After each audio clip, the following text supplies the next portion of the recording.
Here this week, I needed to go into Manhattan, so I walked over to Atlantic to get on the 4-5. And as I made my way up to the platform, I noticed that there were 4 or 5 people standing on the stairs, one person every 2 or 3 steps. And I figured maybe the platform was full to overflowing, as it sometimes can be. But when I got to the top, I saw that there were some people there, but it wasn't particularly crowded. And I looked back over my shoulder, and I realized that these individuals on the stairs were all Asian women. And when the train arrived, they each ascended to the platform and boarded it. And I realized that they were standing there for their own safety. Hate crimes against Asian Americans have increased immensely this year, and subway violence against Asian folks and others have risen with it. And I imagine that being in the stairwell helped these women feel a little safer in a place where someone might seek to harm them simply because of who they are. I haven't been able to shake this image all week. In related news, as you may have heard, white supremacist groups across the country have declared today, February 25th, a national day of hate, specifying that the enemy of the American people is the Jew, and promising to make public trouble in observance of the day. It's a bold move to call for a day of hate, as they feel no need to cloak their intentions in metaphor or even plausible deniability. Now, I imagine that this brings up a lot of different emotions and reactions. We could feel afraid. We could feel angry. We could feel exhausted. And I'm sure some of us have even better words that we'd like to use about how we feel about this. But also, Torah guides us towards another way we might respond in a moment such as this. This week, we read Parshat Terumah. We're still hanging out at the foot of Mount Sinai when the whole community is instructed to come together and build the Mishkan, which is kind of like a portable, tiny house. Each person in the encampment of 600,000 plus people brings whatever beautiful gifts they each have to contribute to it. Colorful thread, fabrics, gems, gold, silver, copper, dolphin skins, and wood, which are then pieced together by artisans and builders. When we eventually set out on our 40-year journey, the Mishkan is at the front.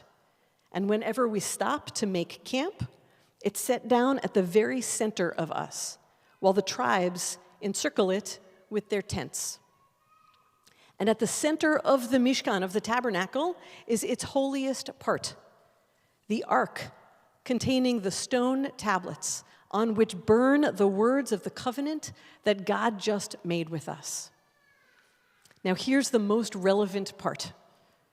We're given instructions for how to build the cover of that ark. The text says, build it with 2 cherubim, 2 angels, perched over the ark. Ufnehem ish el achiv. Most English translations will render this, the angels should confront each other.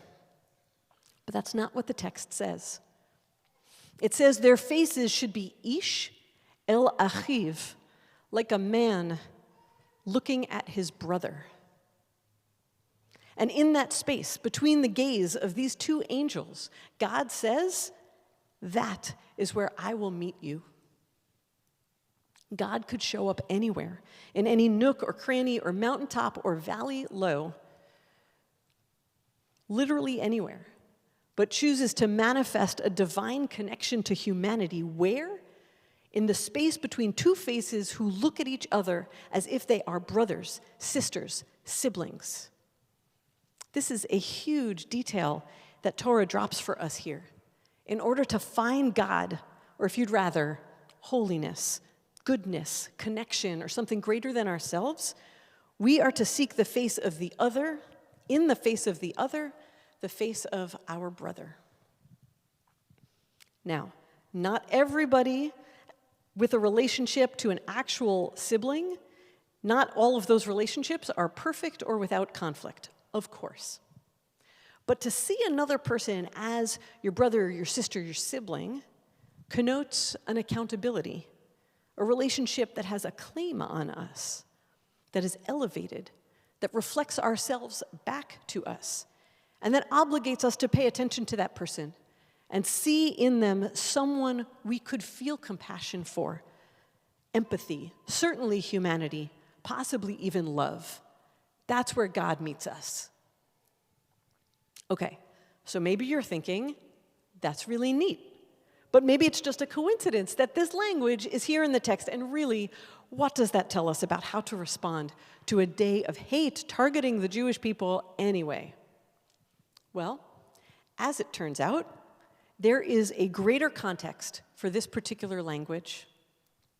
See, not long before this moment, less than a year earlier in time, this same people was in Egypt, living through the chaos of 10 destructive plagues. Had we been living at this time, hearing the instruction to build the cover of the ark with angels, Ish el Achiv, our memories would have taken us back to the penultimate, the 9th plague, when Moses held his arm toward the sky and choshech afela, a thick darkness, descended on all of the Egyptian enslavers. It was so heavy, the text says, lo ra'u ish et achiv. A man could not see his brother.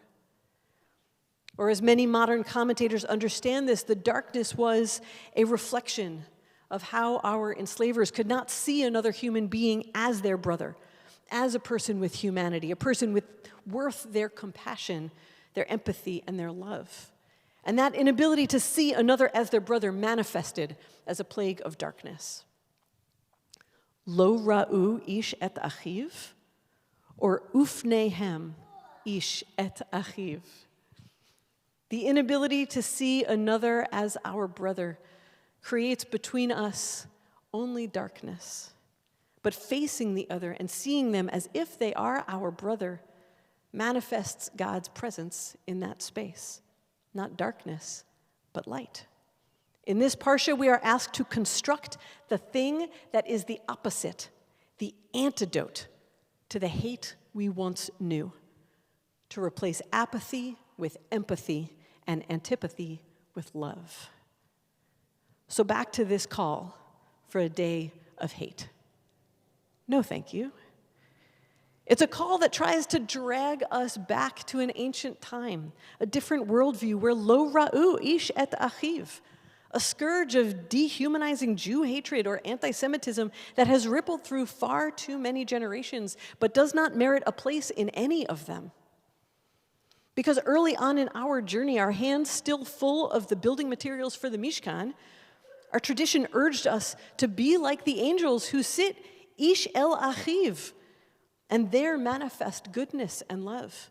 For after the 9th plague of darkness comes the 10th, and with it, death and destruction and weeping. But after we build the Mishkan, it fills with God's presence, and we march towards a redemptive horizon. So we reject this day of hate, and we claim it instead for a day of love and siblinghood. So what might one do on a day of love and siblinghood? Well, lots of things. Love being Jewish today. Wear the biggest Jewish star that you can find. You can ask Rabbi Green. He has a really, really big one. Read a Jewish book. Eat a Jewish food that's new to you. And if you are not Jewish, tell a Jewish person that you'll get their back if they need it, that you know that we're all in this together. Tell a child in your life that you believe in them. Tell a teacher that you are grateful for them. Ask your neighbor about their holiday that isn't yours. Invite them to your Passover Seder. Pack a lunch or a scarf or money for an unhomed person you see on the street. And when you put it in their hand, look into their eyes and see that they are your brother. If you see someone waiting on the subway steps for fear that they will be a target, stand up for them and tell them that you care about them. And see in their faces a sister who you would do anything to protect.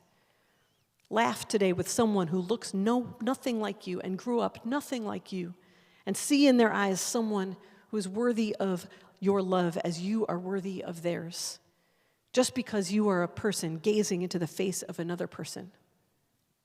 And feel it build between you, an ancient rhythm of divinity and humanity begin to vibrate between you. Feel that there is more now in the world, more healing, more hope, more goodness, because you have chosen to see it in each other's eyes, and holiness heard you and found you there. This is a serious moment. It's not an isolated moment, and it won't be solved in one day. And also, small groups of people living in darkness do not get to take us with them. May we amplify love today and tomorrow and the next day on this journey through the wilderness, face to face, sisters and brothers and siblings, rejecting hate as one. Shabbat Shalom.